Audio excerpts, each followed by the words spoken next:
নাবিলা ইদ্রিস, যার কারণে গোটা দেশের রাজনীতিতে তোলপাড়, সে নারীর পরিচয় জানলে আপনিও অবাক হবেন। এছাড়া সম্প্রতি গুম নিয়ে আওয়ামী রাজনীতির সাথে জড়িত সেনাবাহিনীর এক কর্মকর্তার হৃদয় বিদারক বর্ণনা শুনলে আপনি চোখের পানি ধরে রাখতে পারবেন না। তাই পুরো ভিডিওটা মনোযোগ দিয়ে দেখার অনুরোধ রইল। সুন্দরবন থেকে দস্যুদের ব্যবহৃত একটি ট্রলার ঢাকার নিকটবর্তী নদীর তীরে রেখে দেওয়া হতো। ট্রলারটা সেখানেই থাকত।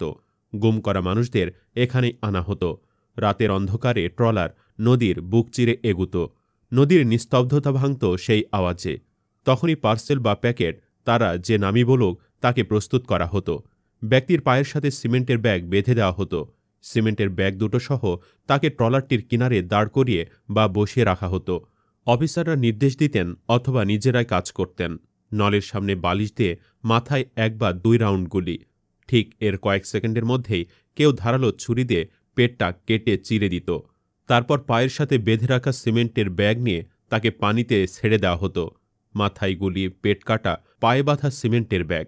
এভাবে নিঃশব্দে আওয়ামী বিরোধী হতভাগা মানুষটা নদীর গভীরে হারিয়ে যেত। ব্যাস, মিশন শেষ।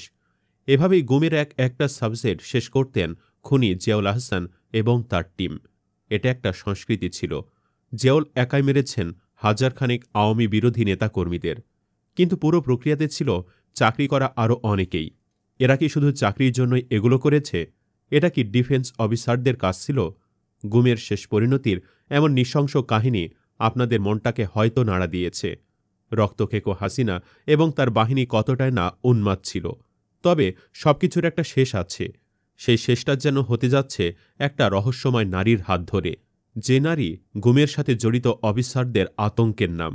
চলুন এই রহস্যময় নারীসহ আরও বিস্তারিত ঘটনা জেনে আসি। তবে বন্ধুরা, ভিডিওটি শুরু করার পূর্বে অনুরোধ রইল, ভিডিওটিতে একটি লাইক দিয়ে শুরু থেকে শেষ পর্যন্ত দেখুন। গুম কমিশনের সদস্য ডক্টর নাবিলা ইদ্রিস, যার সাহস, তদন্ত ও প্রকাশিত প্রমাণে কেঁপে উঠেছে ক্ষমতার আসন। যা করছেন তিনি এক কথায় দুর্দান্ত। RAB, police, DB, NSI, military, এমনকি বিচার বিভাগ, রাষ্ট্রের এমন কোনো শক্তিশালী দফতর নেই যেখানে গুম হওয়া ভিকটিমদের বয়ান ও প্রমাণ নিয়ে অভিযোগ দায়ের করেননি এই নারী। তার অনুসন্ধানে উন্মোচিত হয়েছে ভয়ঙ্কর বাস্তবতা, যার পরিণতিতে আন্তর্জাতিক অপরাধ ট্রাইব্যুনাল জারি করেছে গ্রেফতারি পরোয়ানা। ডিজিএফআইয়ের সাবেক 5 মহাপরিচালক সহ একাধিক প্রভাবশালী আর্মি অফিসারের বিরুদ্ধে। এই পুরো অভিযানের পেছনের master mind doctor Nabila Idris. প্রথম আলোচনায় আসেন তিনি ডিজিএফআইয়ের কুখ্যাত আয়নাঘর পরিদর্শনের দিন। সেদিন ডক্টর মোহাম্মদ ইউনুস এবং তার প্রেস সচিব নাবিলার সাহসিকতা দেখে বিস্মিত হন। প্রেস সচিব শফিকুল আলম লিখেছিলেন, নাবিলা ইদ্রিস একজন অসাধারণ সাহসী নারী। তার কারণে গুমের অন্ধকার রহস্যগুলো আলো এসেছে। নাবিলার উন্মোচন করা বেশ কয়েকটি গুমের ঘটনা নিজের সামনে এনেছেন তিনি। নির্যাতিত ব্যক্তিদের সাথে সেখানে থাকা অফিসারদের ট্রমার ব্যাপারটিও সামনে এনে লিখেছেন। আমরা প্রতিনিয়ত ভিকটিমদের থেকে গোপন ডিটেনশন সেলে ভয়াবহ নির্যাতনের ঘটনা শুনি। এসব নির্যাতন প্রায়ই এতটা নিষ্ঠুর হয় যে তাদের শরীর ও মনে ক্ষত তৈরি করে। কিন্তু মাঝে মাঝে কিছু ভিকটিম এমন ঘটনার বর্ণনা দেন যেখানে আচমকা এক ধরনের অস্বাভাবিক মানবতার ঝলক দেখা যায়। কখনো কোনো প্রহরী থেকে, কখনো কোনো অফিসার থেকে ভুক্তভোগীরা এসব মুহূর্ত ভোলেন না।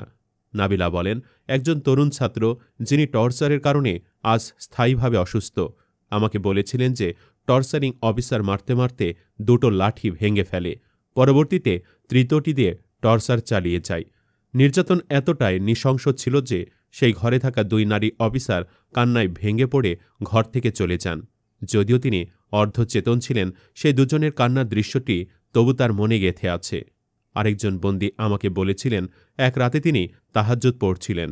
তার সুরেলা তেলাওয়াত শুনে এক প্রহরী খুব কাঁদতে থাকে। অতঃপর ক্ষমা চাইতে চাইতে বলে, আমি জানি আপনারা নির্দোষ, কিন্তু আমি কিছুই করতে পারছি না। পরবর্তীতে যখন বন্দীকে কিছু সময়ের জন্য সেল থেকে সরিয়ে আবার ফেরত আনা হয়, তখন সেই প্রহরী আবেগ আপ্লুত হয়ে বলেন, আপনি বেঁচে আছেন, আমি ভেবেছি আপনাকে মেরে ফেলতে নিয়ে গেছে, তাই আমি বাড়ি ফিরে নামাজে দাঁড়িয়ে আপনার জন্য দোয়া করেছি। একজন অফিসারকে নির্দেশ দেওয়া হয়েছিল তার দায়িত্বপূর্ণ এলাকার সক্রিয় রাজনৈতিক কর্মীদের তালিকা তৈরি করতে। প্রথমে তিনি ভেবেছিলেন এটি শুধুই তথ্য সংগ্রহের অংশ, কিন্তু পরে জানতে পারেন তালিকার প্রতিটি মানুষকে শহীদ করা হবে। সেই মুহূর্তে ভেঙে পড়েন তিনি, মানসিক ও শারীরিকভাবে দুদিক থেকেই। গোপন বন্দিশালার গল্পগুলো আরও নির্মম। বন্দীদের জন্য বরাদ্দকৃত খাবার ছিল প্রহরীদের তুলনায় প্রায় অর্ধেক। তবু কিছু ভিকটিম জানিয়েছেন, যখন ভালো প্রহরীরা ডিউটিতে থাকত তখন তারা একটু বেশি খাবার পেতেন। প্রথমে বিষয়টি অবিশ্বাস্য মনে হয়েছিল। রেশন তো নির্দিষ্ট, অতিরিক্ত খাবার এলো কোথা থেকে? পরে সাক্ষ্য ও তথ্য মিলিয়ে বোঝা যায়, কিছু প্রহরী তাদের নিজের খাবার বন্দীদের দিয়ে দিতেন, হয়তো অপরাধবোধের তীব্র যন্ত্রণায়, অথবা নিঃশব্দে নিজেদের মানবিকতা বাঁচিয়ে রাখতে। এই ছোট ছোট কাজগুলো ছিল তাদের নীরব প্রায়শ্চিত্ত। নাবিলা বলেন, এই প্রায়শ্চিত্ত বিষয়টি নিয়ে আমি অনেক ভেবেছি। একজন জুনিয়র অফিসারকে একবার জিজ্ঞেস করা হয়, আপনি কি হত্যা করেছেন? তিনি ইতস্তত হয়ে বলেন, দুজনকে করতে হয়েছে, আর 4 জনকে হতে দেখেছি। তাকে জিজ্ঞেস করা হয়, এই কাজের বিনিময়ে যে টাকা পেয়েছিলেন কি করেছেন সে টাকা? তিনি বলেন, গ্রামের মসজিদে দান করে দিয়েছি। নাবিলা বলেন, তার উত্তরটা আমাকে অনেক ভাবিয়েছে। প্রায়শ্চিত্ত করতে হলে এভাবে হবে না, কারণ এটা বান্দার হক, তাই ভিকটিমরা ক্ষমা না করলে সারা জীবন নামাজ পড়লেও কাজ হবে না। নাবিলা বলেন, প্রায়শ্চিত্ত যদি করতেই হয় তাহলে এসব কাজের সাথে জড়িতদের নাম বলেন, তাদের বিচারের আওতায় আনতে গুম কমিশনের সহযোগিতার কথাও বলেন নাবিলা। নাবিলা আরেকটা বড় কাজ করেছেন। কোন দলের, কোন সংগঠনের কতজন গুমের শিকার হয়েছেন তাদের তালিকা তুলে ধরেছেন, যেখানে দেখা গেছে ছাত্রদল, যুবদল, ওলামা দল, তাঁতি দল, মৎস্যজীবী দল, মহিলা দল এবং জাতীয়তাবাদী দল সব মিলে গুমের পরিমাণ প্রায় 37%। আর একটিমাত্র ছাত্র সংগঠন ছাত্র শিবির থেকে গুমের পরিমাণ 31%। জামায়াত সহ ধরলে যা বিএনপির থেকেও বেশি।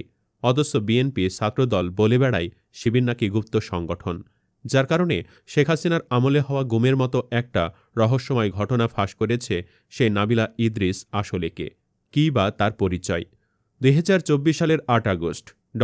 মোহাম্মদ ইউনূসের নেতৃত্বে অন্তর্বর্তী সরকার গঠনের পর 27 আগস্ট আওয়ামী আমলের গুমের ঘটনা তদন্তে গঠিত 5 সদস্যের গুম কমিশনের অন্যতম সদস্য হন ড. নাবিলা ইদ্রিস। কেমব্রিজ বিশ্ববিদ্যালয়ে উচ্চশিক্ষা সম্পন্ন করে তিনি ব্র্যাক বিশ্ববিদ্যালয়ে শিক্ষকতা করেছেন। এছাড়াও আশুগঞ্জ পাওয়ার স্টেশন কোম্পানির পরিচালক হিসেবেও দায়িত্ব পালন করছেন। কিন্তু এই সাহসী নারীকে একসময় প্রশাসনের শিবির ঘনিষ্ঠ আখ্যা দিয়ে সচিবালয়ে প্রবেশে নিষেধাজ্ঞা জারি করেছিলেন উপদেষ্টা আসিফ মাহমুদ। সে সময় চিঠি দিয়ে গুম কমিশনের নাবিলা ইদ্রিস এবং ঢাকা বিশ্ববিদ্যালয়ের শিবিরের সাবেক সভাপতি রাফি সালমান রিফাতের বিরুদ্ধে উপদেষ্টাদের এপিএস নিয়োগের অভিযোগ তুলেছিলেন তিনি। অথচ 24 আগস্ট এক দফা ঘোষণার সময়ও আসিফের ঠিক পেছনে দাঁড়িয়ে থাকা লোকটাই রাফি সালমান রিফাত। আর আন্দোলনের সময় পুরো পরিবারকে ঝুঁকিতে ফেলে উপদেষ্টা আসিফদের নিজ বাড়িতে আশ্রয় দেওয়া নারী হল নাবিলা ইদ্রিস। আসিফের এই চিঠি প্রকাশ পাওয়ার পর অনেকে বিশ্বাস করে বিএনপির লোকেরা নাবিলা ইদ্রিসকে জামায়াত শিবির বলে আখ্যা দিয়েছিল। অথচ আজ সেই নাবিলার সাহসী কাজের জন্যই তারা প্রশংসা করতে বাধ্য হচ্ছে। নাবিলারা এভাবেই নিজেদের প্রমাণ করে, জামায়াত শিবিররা এভাবেই কাজ করে, কাজের মাধ্যমে নিজেদের তুলে ধরে। তো বন্ধুরা, নাবিলা ইদ্রিসকে নিয়ে আপনার মতামত কি? যেখানে কোনো পুরুষ পারল না শেখ হাসিনার আয়নাঘরের গুম খুনের রহস্য উদ্ঘাটন করতে, সেখানে একজন নারী দেখিয়ে দিল তার ক্যালমা। ভিডিওটি ভালো লাগলে শেয়ার করুন এবং চ্যানেলটিতে নতুন হয়ে থাকলে সাবস্ক্রাইব করে বেল আইকনটি বাজিয়ে রাখুন। ধন্যবাদ।